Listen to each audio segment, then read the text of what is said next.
At 8:30 a.m. on October 28, 2023, Matthew Perry's assistant, Kenneth Iwamasa, injects his boss with at least 3 shots of ketamine. About 4 hours later, Perry asks for another shot, and Iwamasa gives it to him. 40 minutes after that, Perry asks for another one. After Iwamasa gives Perry that final shot, he gets ready to run some errands, but before he leaves, he turns on the hot tub so Perry can relax while he's gone. Sometime around 4 p.m., he returns and finds Perry lying limp in the hot tub. It seems like he tries to pull Perry out and resuscitate him, but when that doesn't work, he calls 911. Unfortunately, there's nothing the first responders can do. Matthew Perry has unfortunately passed away. It doesn't take long for the news of his death to spread. Perry's family, as well as his former friends' co-stars, each released public statements expressing their utter devastation. Fans also show an outpouring of grief. Some people even set up a memorial in New York City outside the building where Perry's friend's character lived. Meanwhile, the LA County Medical Examiner performs an autopsy and determines that Perry died from acute effects of ketamine, in addition to other contributing factors such as drowning, coronary artery disease, and effects from buprenorphine, a medication used to treat opioid use disorder. But even though nobody killed Matthew Perry directly, it doesn't rule out foul play, namely by the people who gave him the drugs. When Jasveen Singha hears the news, she goes into damage control mode. She calls Eric Fleming on an encrypted messaging app, Signal, to talk about distancing themselves from the situation. That same day, Singha also changes her Signal settings to automatically delete her messages with Fleming. And she tells Fleming to delete all of their messages too. She's right to be scared because the authorities are looking at Matthew Perry's case very closely. They know that Perry had been treated at a ketamine clinic, but based on how long it takes ketamine to leave someone's system, there's no way the drugs that killed him came from those sessions. And the drug levels in Perry's blood were so high, it's clear that it wasn't administered by a medical professional. So the police are pretty sure that he got the drugs illegally. Now, the question is, where did he get it? In April 2024, about 6 months after Perry dies, the LAPD and DEA launch a joint investigation. They're familiar with how A-list drug deals are typically conducted. Usually members of celebrity entourages, like assistants and other employees, help facilitate them. So investigators start looking into Perry's Hollywood connections to figure out how he bought the drugs and who may have been involved in the scheme. One of the people they talk to is a woman named Brooke Mueller, who used to be married to the actor Charlie Sheen. Like her ex-husband, Mueller has had her fair share of substance use issues. She's been in rehab, and she was friends with Eric Fleming, who works at the shady rehab center, the Red Door. But by the time investigators talk to her, that friendship seems to have ended. Back in 2021, Mueller's boyfriend needed addiction treatment, and she recommended the Red Door, but soon she regrets it.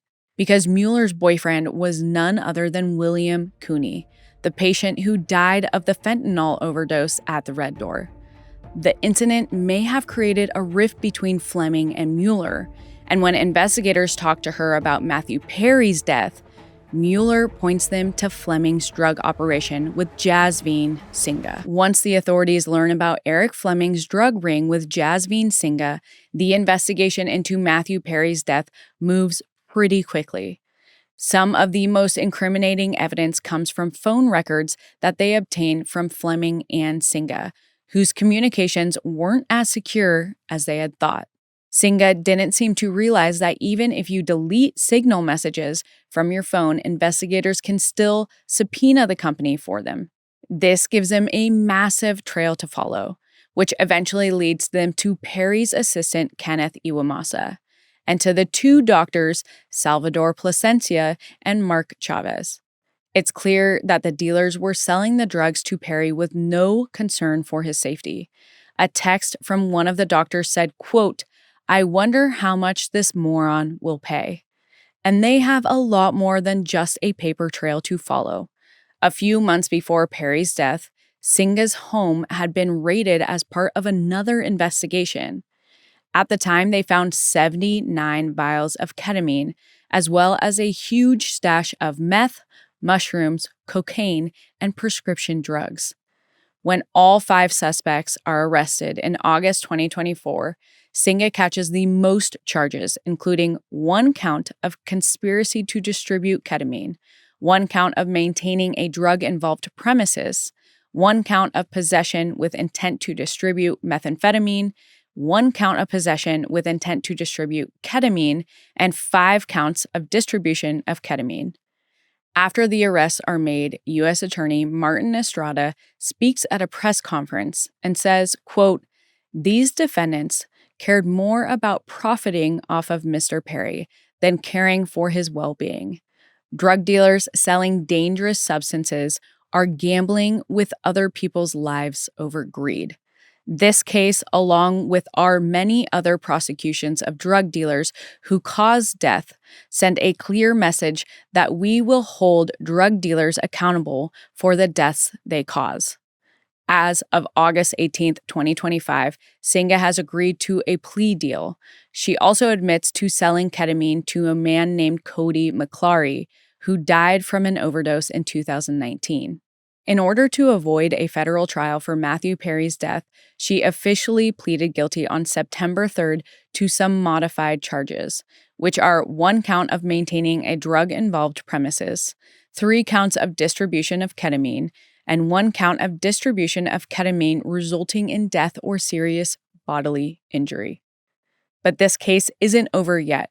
We're still watching it closely to see what kind of sentence Jasveen Singha will receive.